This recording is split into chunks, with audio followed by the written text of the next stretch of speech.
할렐루야. 우리 하나님을 찬양합시다. 나의 주가 되시고 나의 하나님 되신 그분을 찬양하며 늘로 감사와 감격, 기쁨의 삶이 될 수 있기를 바랍니다. 오늘 찬양 너무 또 감사합니다. 아주 힘있는 찬양. 그가 나를 아신다. 불신자에게는 무서운 소리입니다. 아무도 모르게 아주 완전하게 속였는데 하나님이 나를 아신다. 얼마나 무서운 소리겠습니까? 근데 우리 믿는 사람에게는 굉장히 위로의 소리죠. 내가 너의 형편과 처지를 안다. 내가 너를 안다. 우리 주님이 오늘 저와 여러분을 아시는 줄 믿습니다. 오늘 또 용인에서 함께하는 우리 참다운 가족들, 또 인터넷으로 함께하는 우리 전국에 또 함께하는 우리 성도님들, 여러분에게 하나님 은혜와 평강 그리고 축복이 넘치기를 예수님의 이름으로 축복합니다. 오늘 저는 이런 생각을 했습니다. 기도하면서 아침에 일어나 기도하는데 오늘은 내 인생의 처음이자 마지막이다. 왜냐하면 지나는 시간은 이미 지나갔거든요. 그리고 앞으로 남은 시간은 사실 내 날이 아닙니다. 하나님이 허락하실 때만이 내 날이 될 수 있는 거예요. 근데 살아온 것을 쭉 돌아보면은 진짜 은혜였어요. 와, 고비고비마다 하나님 은혜로 살아왔구나. 이런 고백을 하게 됩니다. 또한 앞으로 난 어떻게 살 것이냐. 그것도 하나님의 돕는 은혜로 산다는 사실. 그러나 내일은 내 날이 아니고 어제도 아니고 오늘이라는 사실.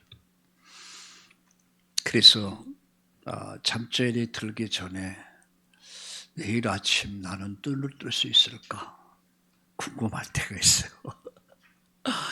왜냐하면 내일 나는 눈을 뜰 수도 없다는 사실이에요.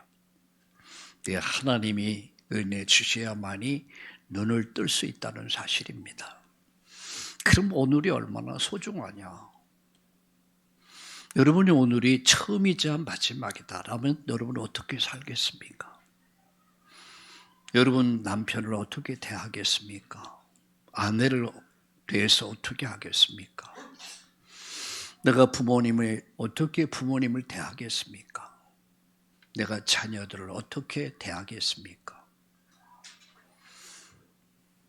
예, 저는 제 인생 철학이며 목회의 철학이 있습니다. 그것은 믿음으로 사는 것이다. 소망으로 사는 것이다. 믿음과 소망을 가지고 사는 것이다. 그리고 사랑이다. 사랑하는 것. 주님이 나를 믿어주셨고 우리 예수님이 나를 기다려주셨고 얼마나 기다려주셨습니까? 그 주님이 나를 사랑해 주셨어요. 이게 제 목회 철학입니다. 어느 목사님이 한번 저에게 묻더라고요. 어느 교육자에 대해서 얘기를 하면서 어떻게 그런 사람을 그렇게 품고 있느냐. 제가 한마디로 말했습니다. 나 좀 모자라는데. 나도 모자라는데. 근데 제가 인생을 살아오면서 또 목회의 길을 오면서 깨달아지고 또 깨달아지는 것은 내가 참 모자라는구나. 내가 많이 부족하구나. 그걸 깨닫게 돼요. 그래서 난 은혜가 필요한 사람이다. 그런 생각을 하게 됩니다. 믿음, 소망, 사랑. 그러면서 또 하나가 있는데 그래서 오늘을 사는데 좀 진실하게 살자. 좀 더 성실하게 네게 맡겨진 인생, 시간, 내게 사명, 이 사명에 좀 성실하게 살자. 전 그렇게 살지 못했거든요. 돌아보면. 여러분은 저를 볼 때에 어디에 참 긍정적으로 좋게 볼 수도 있었습니다. 그러나 저는 제 자신을 볼 때 진실함이 많이 없었어요. 그래서 성실하지 않았어요. 내게 맡겨주신 사명, 주님이 피 흘리면서 내게 너무너무 중요한 사명을 맡겨주셨는데 난 그 사명을 다하지 못한 것 같아요. 그래서 내가 하루하루를 최선을 다하고 충성을 다하자. 그래서 저는 하루를 1000년으로 생각하고 살려고 합니다. 그 얼마나 가치가 있겠습니까? 그렇게 살려고 그래요. 오늘도 포스트 병원에서 예배 마치고 기도를 이렇게 해주는데 그 환우 가운데 한 분이 이분이 예수 믿어야 된다고 간병인 내게 말하더라고요. 그러냐고. 제가 건드렸어요. 예수 믿습니까? 그러니까 지금은 못 믿고 있대. 그래서 다시 복음을 얘기하고 기도해 줬습니다. 그 시간이 나에겐 너무 소중한 시간이죠. 그래서 복음을 전달하고 기도할 수 있었습니다. 오늘 하루를 가치 있게, 의미 있게 여러분 행복한 날을 삽시다. 감사하며 삽시다. 찬송하며 삽시다. 사랑하며 삽시다. 옆에 분들에게 우리 인사들 나눕시다. 사랑합니다. 아멘. 사랑합니다. 오늘 혹시 집에서 부부싸움 하고 오신 분이 있다면 오늘 저녁에 돌아가서 여보, 내가 많이 부족하다. 사랑해요. 한번 해보세요. 그러면 여러분이 행복해질 겁니다. 아멘. 오늘 여러분 강단의 꽃이 아주 화려하죠. 봄입니다. 네, 봄을 아주 개나리를 생각하게 되는데 화려한. 그래서 여러분의 마음도 이렇게 아름답게 피어나는 꽃이 만발하는 새로운 봄을 시작합시다.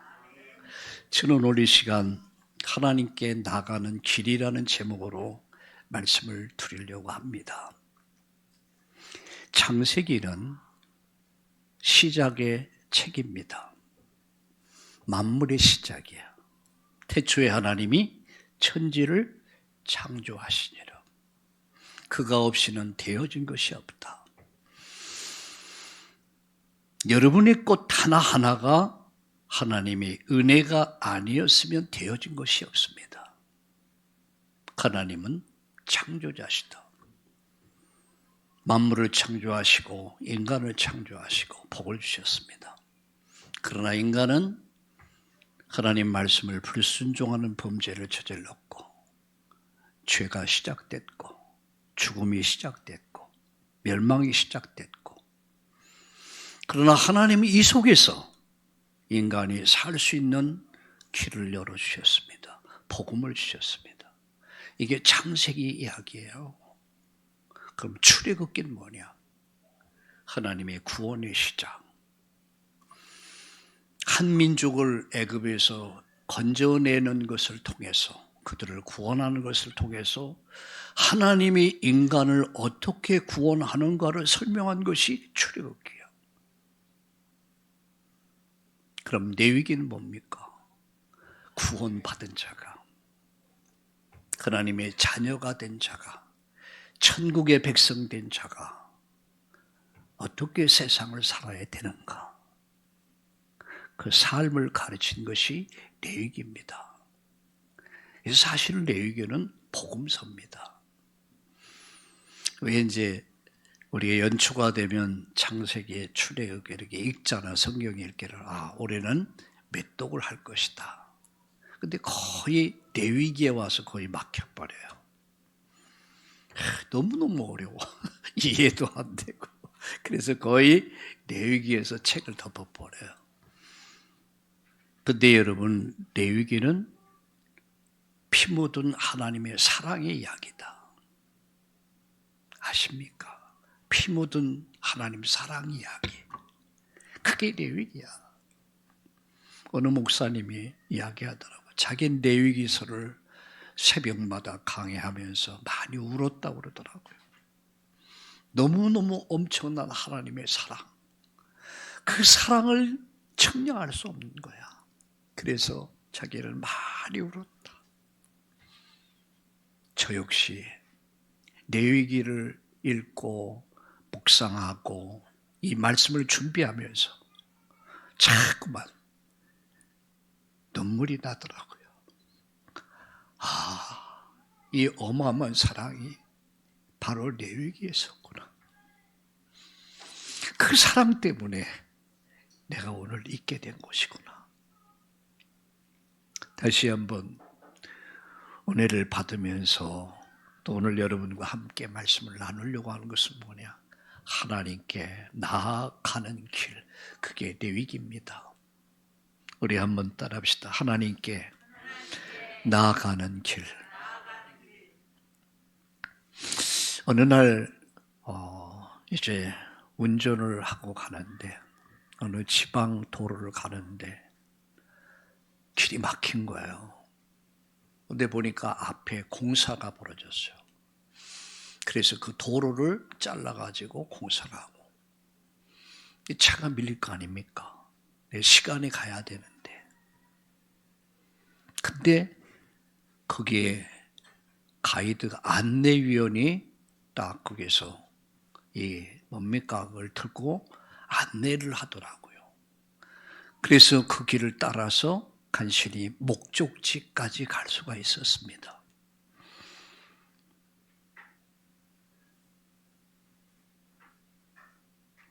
임시로 그리고 새로운 길을 알려주자 저를 비롯한 모든 차가 아주 질서 있게 거기를 빠져나올 수 있었습니다. 우리의 신앙의 길도 똑같습니다.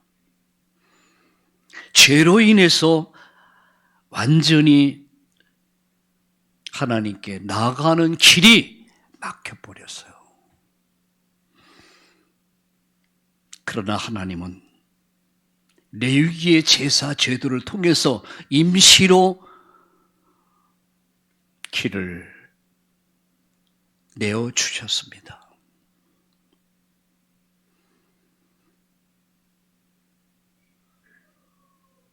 그 길은 바로 신약의 십자가로 우리가 장로님이 레위기서 1장 1절과 2절을 읽었습니다. 그게 레위기입니다. 그리고 시브리서 10장 19절 22절을 읽었습니다. 그 구약이 말하는 그 불완전한 길을 예수님께서 확실하게 열으셨습니다. 대로를 만드신 거예요. 임시의 길이 아닙니다. 구약의 성도들은 임시로 가는 길을 갔어요. 그러나 예수님께서 오늘 저와 여러분을 위해서 대로를 만드셨어요. 진짜 길을 내렸어요. 본문은 바로 그 길이 어떻게 막혔고 어떻게 열렸으며 어떻게 완성됐는가를 설명하고 있는 거예요. 그게 레위기서입니다. 어떻게 막혔는가? 죄. 어떻게 열렸는가? 임시의 길을 알려주셨어요. 그게 제사 제도입니다. 그 길을 완벽하게 열으셨어요. 그 길을 여신 분이 바로 예수님입니다. 저는 오늘 세 가지로 말씀을 드리고 함께 기도하려고 합니다. 그 첫째는 하나님께 나가는 길은 완전히 막혀버렸다. 이게 구약이 말하는 겁니다. 로마서 3장 23절에 모든 사람이 죄를 범하였으며 하나님 영광에 이를 수 없게 됐다. 인간은 죄로 인해서 하나님과 단절돼 버렸어요. 허물과 죄로 죽었다. 이 영적인 죽음. 성경은 이렇게 말씀하고 있습니다. 죄로 인해서 하나님과 단절돼 버렸다. 두 번째입니다. 이사야 59장 2절에 보니까 죄악이 하나님과 사람 사이를 갈라놔 버렸다 그랬어요. 뭐가요? 죄가 하나님과 인간 사이를 갈라놔 버렸다 그랬어요. 분열시켰다라고. 그러고 하신 하나님께 죄인이 직접 나갈 수가 없어요. 왜? 하나님은 너무 거룩하시고 인간은 죄 아래에 있기 때문에 이 사이를 딱 갈라놓은 것이 죄입니다. 세 번째,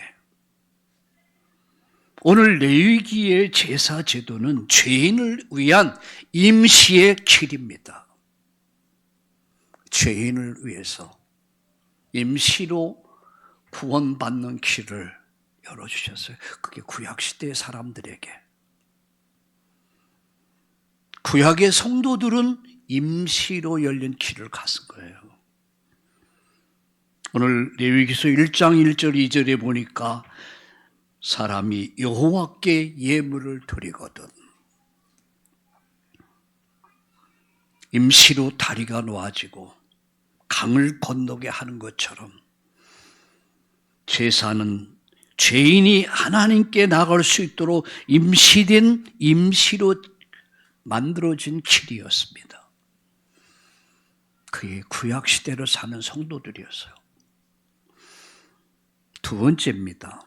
그런데 하나님께서 하나님께 나가는 길을 뭐를 통해서? 제사를 통해서 열어주셨어요. 뭐를 통해서요? 제사를 통해서. 레위기서 7장 37절을 한번 다 펴보시기 바랍니다. 레위기서 7장 37절. 창세기, 출애굽기, 레위기서. 여러분 7장 37절을 보세요.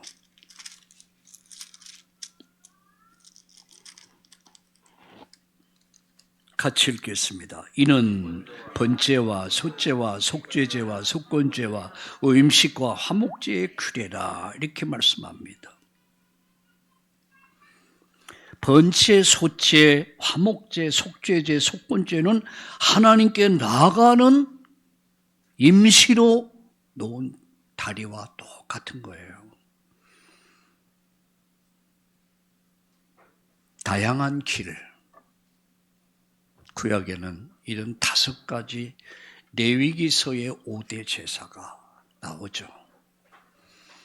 저는 다음 주일날 번제의 복음이라는 제목으로 여러분에게 말씀드리려고 기도하고 있습니다. 번제의 복음. 그 첫 번째 다리, 번제의 복음. 소제, 가루제사죠. 화제, 태우는 거죠. 속죄제, 속건제는 구약의 성도들이 하나님께 나가는 길이었어요. 자, 두 번째입니다. 제사가 뭐죠? 구약의 제사는 죄를 덮는 거예요. 죄를 덮고 하나님과의 관계를 회복하는 은혜의 수단이 뭐라고요? 그게 제사입니다. 여러분, 말씀을 잘 이해를 할 수 있어야 돼요. 오늘 일부 예배에서 복음을 깨닫는 자와 배척하는 자라는 제목으로 말씀을 드렸습니다. 안다는 것 때문에 예수님의 말씀을 직접 보고 들으면서도 그들은 믿지 않았어요. 내가 안다는 것 때문에, 내가 성경을 많이 읽었다는 것 때문에, 내가 중직자의 자녀라는 이유 때문에, 내가 오랫동안 교회를 다녔다는 이유 때문에 그것이 오히려 믿음을 받아들이는데 방해가 될 수 있다는 사실이에요. 우리 아버지가 목사기 때문에, 우리 어머니가 장로기 때문에, 내가 성경을 많이 알기 때문에, 제사가 뭔지 아십니까? 죄를 덮는 의식이야. 죄가 덮여져야 돼요.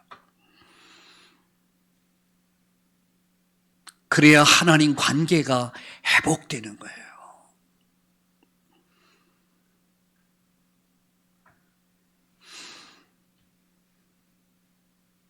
레위기서 4장 35절에 보면 여러분 빚을 대신 갚아주면은 어떻게 됩니까? 자유함을 얻게 되죠. 빚쟁이가 빚에 눌려가지고 노예가 돼가지고 빚에 시달려. 여러분 빚쟁이 마음을 아십니까? 저도 한때 빚쟁이가 돼봤어요. 내 의지하고는 전혀 상관없이 엄청난 액수의 빚을 제가 감당하게 됐어요. 대책이 없었어요. 얼마나 많은 힘든 시간을 10여 년 동안 지내야 됐는지. 네, 10여 년 만에 그 엄청난, 지금으로 말하면 엄청난 그걸 다 갚았어요. 나도 몰라. 은혜였죠. 그걸 다 갚는 날. 와, 새가 이렇게 자유를 얻어서 공중을 활활 날아다니는 기분이 있죠. 그래서 저희 집사람 보고 그래서 여보 우리 바닷가에 가자. 둘이 그 바닷가에 가서 그냥 바닷바람을 맞으면서 자유를 만끽해 봤습니다. 혹시 가운데 빚쟁이가 있습니까? 빚 때문에 너무 눌리고 있습니까? 시달리고 있습니까? 하나님이 여러분에게 힘을 주시고 여러분에게 능력을 주셔서 감당할 수 있도록 도우시길 바랍니다. 그리고 그 문제가 시간이 가니까 어느 날 보니까 이게 해결되기 시작하더라고요. 고난 속에 있다면 하나님 고난보다 더 큰 은혜를 주시더라고요.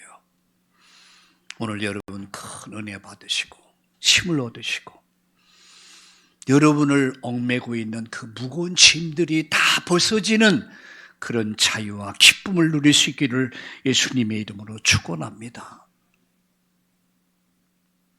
제사는 죄를 덮는 의식이에요. 하나님과의 관계를 회복하는 은혜의 수단이 바로 제사라는 거예요. 그러나 짐승의 피를 드리는 제사는 불완전하기 때문에 매번 반복돼야 된다는 사실이에요.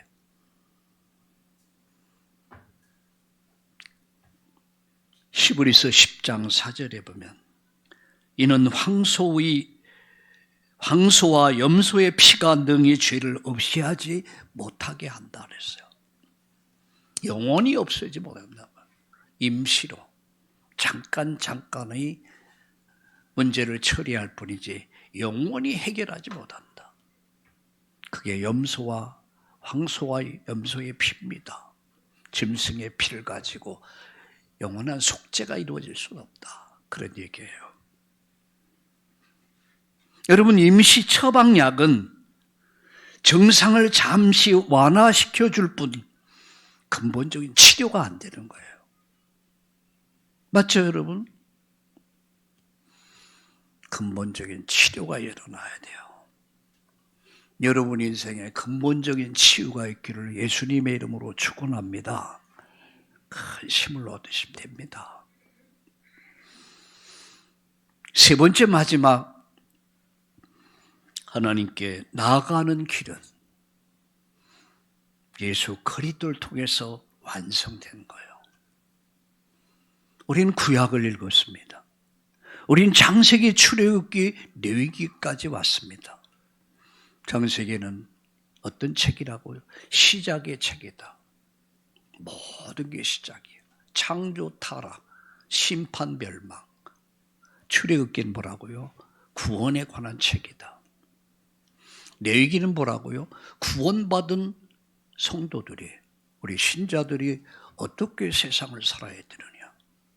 삶에 관한 이야기예요. 그 중에 오늘 첫 시간으로 하나님께 나아가는 길, 그걸 말씀드리고 있습니다. 하나님께 나아가는 길은 완전 막혀버렸습니다. 어떤 것으로도 이 막힌 것을 뚫을 수가 없어요. 그래서 하나님께서는 하나님께 나가는 길을 제사를 통해서 열어주셨습니다. 그게 지금으로 말하면 예배입니다. 여러분, 제사를, 예배를 경히 여기지 마세요. 대강 적당히 여기지 마세요. 이 길을 열기 위해서는 얼마나 수많은 재물들이 죽어야 됐습니까?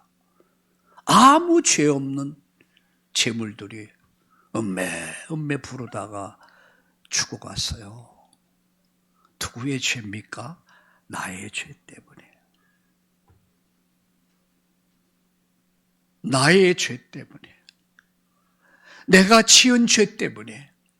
내 죄짐을, 죄담을 허물어 주기 위해서, 이 길을 열어주기 위해서 수많은 재물들이 그렇게 희생됐고 죽어갔습니다.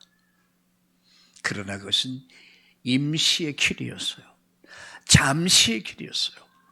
구약의 성도들 바라보면서 그들은 구원을 받게 된 거죠.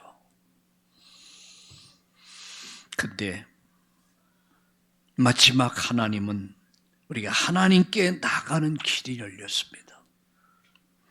하나님께 나가는 길은 예수 그리스도를 통해서 완성이 된 거예요. 임시로 열렸던 만들어진 길이 아니죠. 완성된 길이에요.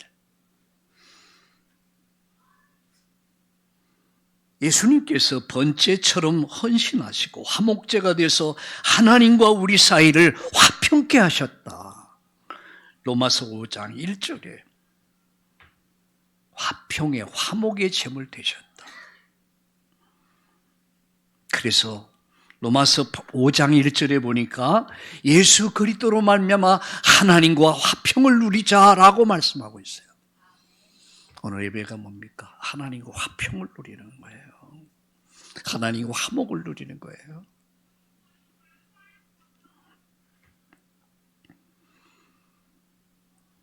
각 나라마다 여러분 대사를 그 나라에 상주시킵니다. 우리나라에도 여러 나라에 130여 국의 나라가 대사들이 우리 나와 있어요. 이유는 뭐죠? 나라와 나라 사이를 화목케 하고 오해를 풀고 잘 교류하기 위해서 그들은 대사가 나와 있고 나가 있는 겁니다. 이게 중재 역할을 하는 거죠. 하나님은 예수 그리스도를 우리를 위해 주셨고 그의 십자가의 죽으심과 피 흘림을 통해서 하나님과 우리 사이, 나와 하나님 사이가 화목하게 됐단 말이에요. 그리고 화목의 제물이다 이렇게 말합니다. 나가서 예수님의 십자가는 속죄 죄와 속건죄를 완성해서 두 가지 문제를 다 해결했어요. 죄의 문제를 해결했어요. 인류의 죄를 덮었고요. 하나님과의 관계를 회복시킨 거예요. 죄인인 인간이 감히 하나님께 나갈 수 있는 길이 열린 겁니다. 다음 주에 말씀을 드리려고 하는데 여러분 1년에 단 한 번 속죄의 날이 있습니다. 속죄 제를 드리는 이스라엘 백성들을 대표해서 이제 제사하는 속죄일이 있는데 그날 대제사장이 뽑히면 그 제사장이 제물을 가지고 지성소 안으로 들어갑니다. 그런데 그 지성소 안으로 들어가기 전에는 정결의식을 해요. 만약에 부정한 일이 있다면 그 지성소에 들어가자마자 죽어버려요. 하나님 죽여버려요. 그러니까 온 백성들이 정결의식을 해. 그리고 굉장히 두렵고 떨림으로 준비합니다. 그래서 제사장은 양 한 마리를 속죄 양으로 잡아서 양 머리 위에다가 손을 얹습니다. 백성들을 대표해서 장로의 손을 얹고 그리고 제사장이 그 위에 손을 얹습니다. 그리고 양에게 백성들의 죄를 전가시킨다 그래요. 전가시키면서 하나님, 우리 이스라엘 백성들의 죄를 용서해 주옵소서. 이 양을 하나님 앞에 드립니다. 죄를 전가의식이라고 그래요. 전가하면은, 그러면 양이, 아무 잘못도 없는 양이 이 이스라엘의 죄를 뒤집어 쓰는 거야.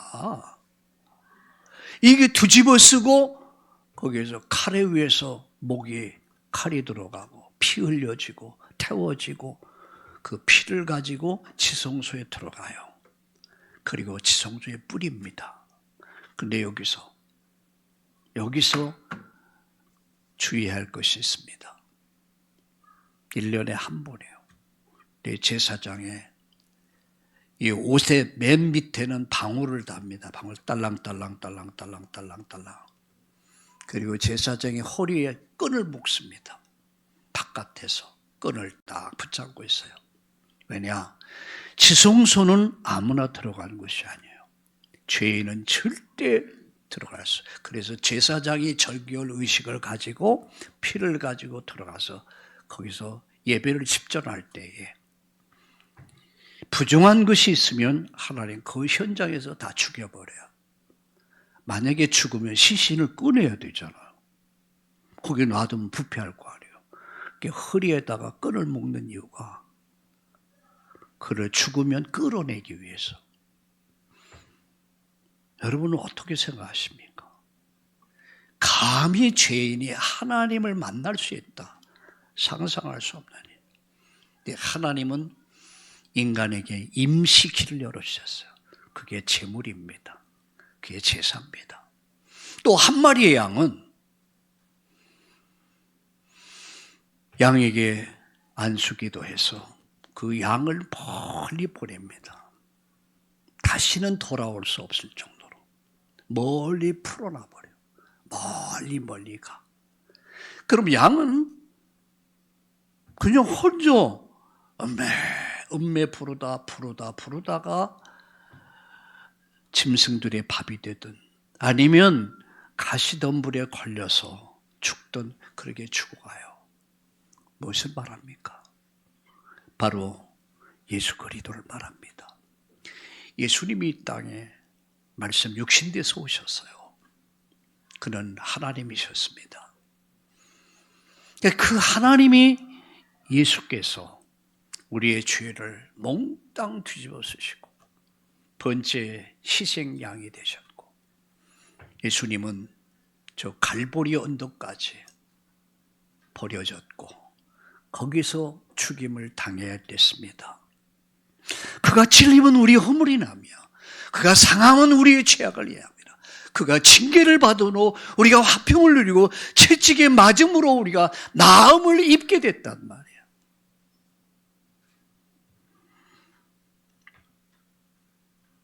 예수님의 십자가.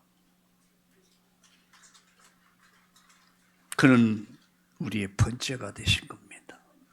우리 화목제가 되신 겁니다. 속죄제가 되고 속건제가 되셔서 우리의 죄를 다 담당하셨고 그래서 하나님과 우리가 하나님과 만날 수 있는 길이 열린 것입니다. 마치 무너진 다리를 새롭게 놓은 길은 완전 연결하듯이 예수님 십자가는 하나님과 인간 사이의 단절을 완전 회복시킨 것이 바로 십자가입니다. 그래서요, 베드로전서 2장 24절을 한번 펴봅시다. 베드로전서 2장 24절. 베드로전서 2장 24절을 같이 보겠습니다.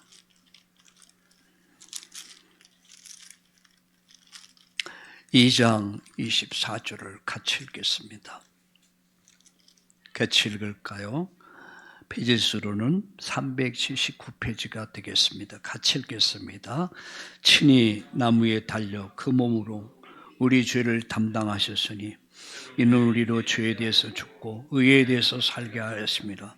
그가 채찍에 맞음으로 너희가 나음을 얻었나니 너희가 전에는 양과 같이 길을 잃었더니 이제는 너 영혼이 목자와 감독 되신 이에게 돌아왔느니라. 친히 나무에 달려 그 몸으로 우리의 죄를 담당하셨다. 나의 죄를 담당하셨다는 것. 여러분 아십니까? 그래서 여러분 히브리서 10장 19절과 20절은 22절은 이렇게 말씀하는 거예요. 우리 다시 한번 봅시다. 히브리서 10장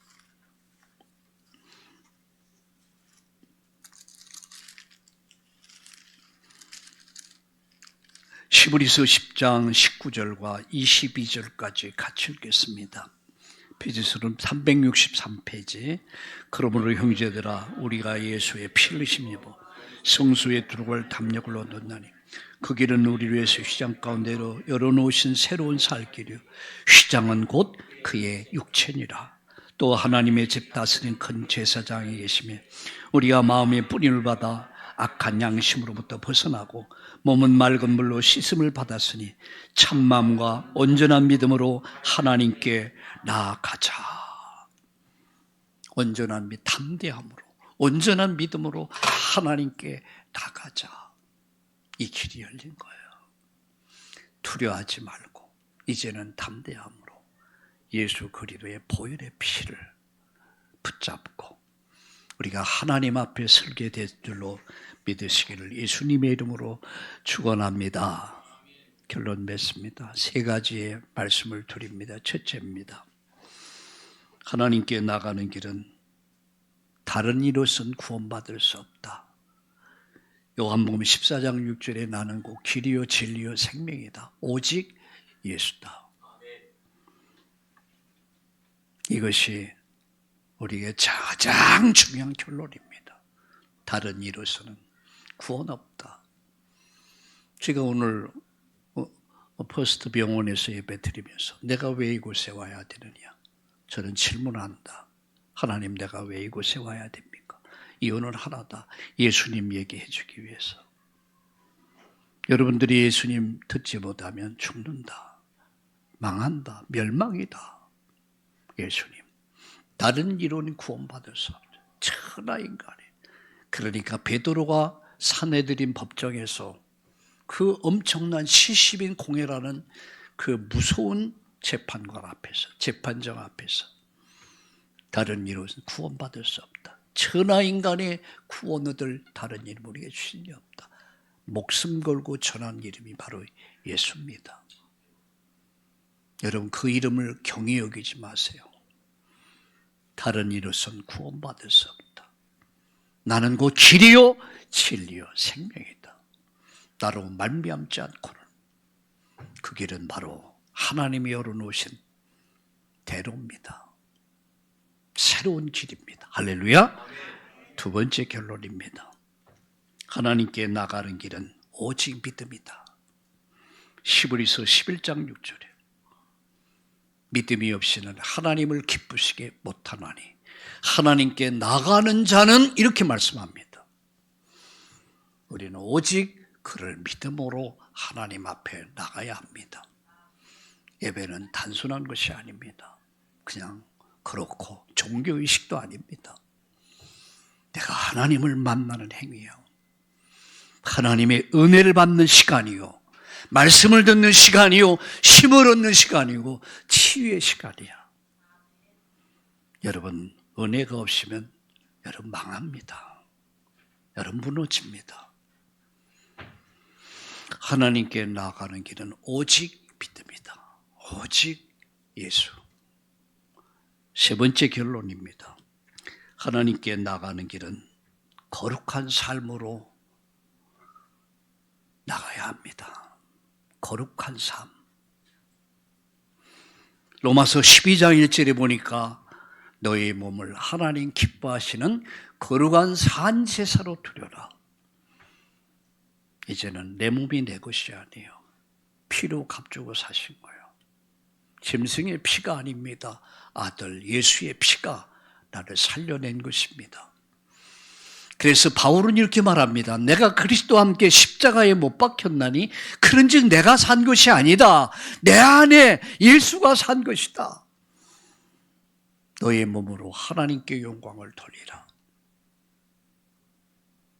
거룩한 삶을 가지고 이 사실을 입증하라는 얘기예요. 오늘 아침 일부 예배에서 말씀드렸습니다. 정말 복음을 깨달은 자와 복음을 깨닫지 못하고 배척하는 자의 차이점이 뭐냐? 복음을 깨달은 자는 은혜 받은 자라고 합니다. 은혜 받은 자는 반드시 순종이 따르고 거기에 열매가 따릅니다. 증거가 오죠. 그게 제자들이었어요. 그런데 예수님 태어난 고향, 자란 고향에서는 예수님이 누군 줄 알았어. 그의 배경을 알아. 안 믿었어. 오히려 은혜를 배척하고 기회를 잃어버렸습니다. 어쩌면 여러분이 말씀을 들으면서 구원의 기회, 응답의 기회, 축복의 기회가 그렇게 주어졌음에도 불구하고 여러분이 일상 때문에 여러분이 믿는 그 어떤 그 고향의 사람들 같이 그렇게 받아들일 수 있습니다. 그러나 여러분, 하나님께 나가는 것이 길은 오직 거룩한 삶입니다. 오직 예수, 그리고 오직 믿음과 그리고 우리의 삶입니다. 삶이 없는 신앙은 신앙이 아닙니다. 되어지는 과정은 있겠죠. 그죠? 되어져 가는 과정. 막 몸부림치기도 하고, 이렇게 살고 싶은데, 그래서 안 되기도 하고. 근데 어린 아이가 성장하는 과정을 보면 아실 겁니다. 말을 못해. 말하고 싶은데 안 돼. 어느 날 보면 말을 또박또박해요. 그죠?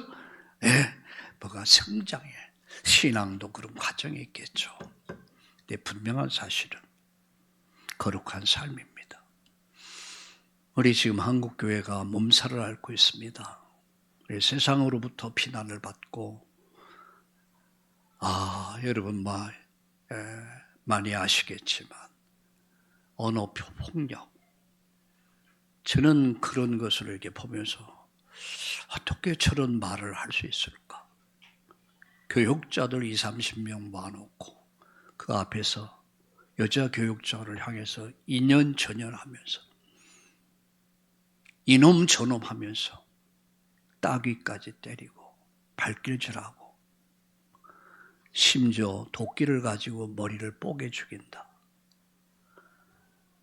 이게 목사의 입에서 나오는 말이에요. 저도 안 믿었습니다. 그런데 그가 하는 말을 영상을 봤습니다. 충격이었습니다. 어떻게 저런 말이 나올 수 있을까? 저 말을 들은 교육자들이 과연 정상적 목회를 할 수 있을까? 그렇지 않아도 우리 한국교회의 많은 훌륭한 분도 많지만 대교회 목사들이 돈 문제, 여자 문제 이렇게 무너지고 있는데 성도들은 별로 감동이 없더라고요. 성도들은 너무나 당연한 것이 받아들여요. 그럴 수도 있지. 여러분 그럴 수도 있습니까? 우리는 그럴 수 있다고 생각하는지 몰라요. 그런데 오늘 보세요. 우리의 생명은 오직 예수입니다. 여러분, 오직 믿음입니다. 그리고 거룩입니다. 우린 100% 거룩할 수는 없어요. 그럼 우린 고민해야 되지 않겠습니까? 거룩한 삶에 이르는 길, 그걸 성화라고 합니다. 성화가 사라져버린 교회는 교회 아닙니다. 깡패 집단이요, 범죄들의 집단이지. 오늘 저는 이 말씀을 마치면서 하나님께 나가는 길, 그 길이 뭡니까? 하나님 만나는 길이야. 이 길이 뭡니까? 천국 가는 길이야. 이 길 끝이 어디입니까? 영생의 길이야. 막혔단 말이야. 도저히 인간의 힘으로는 열 수가 없어요. 이 길을 열어주셨습니다. 잠 임시로. 그게 구약이요. 진짜 그 길을 열었습니다. 그분이 바로 예수 그리스도입니다. 그를 통해서 우리는 다시 이 대로를 통해서 하나님께 나갈 수 있고, 이 대로를 통해서 여러분 천국을 가는 길에 섰고, 이 대로를 통해서 영생에 이르게 될 줄로 믿습니다. 이 소망을 가지고 이번 한 주간 동안 모든 전쟁에서 응답 누리기를 축원합니다. 기도합시다. 하나님 감사합니다. 하나님께 나가는 길이 막혔을 때 하나님은 임시로 길을 열어주었고, 이제는 임시의 길이 아닌 완벽한 이제 완성된 길을 그리스도 예수를 통해서 열어주신 것을 감사합니다. 나는 곧 길이요 진리요 생명이다. 나로 말미암지 않고는 오직 예수, 그를 주로 믿고 의지하며 우리의 삶이 예수를 닮아가는 삶이 되게 해 주옵소서. 우린 많이 모자랍니다. 많이 연약합니다. 많이 부족합니다. 하나님, 저희들 도와주옵소서. 그래서 예수님을 닮아가는 삶을, 거룩해져가는 삶을 살게 하여 주옵소서. 우리를 거룩하게 하신 하나님, 우리의 속사람을 거룩해 하신 하나님, 우리의 겉사람도 거룩해져가는 삶이 되도록 예수님을 닮는 삶이 되게 하여 주옵소서. 하나님께 영광 돌리는 삶이 되게 하여 주옵소서. 예수님의 이름으로 감사하며 기도드립니다. 아멘.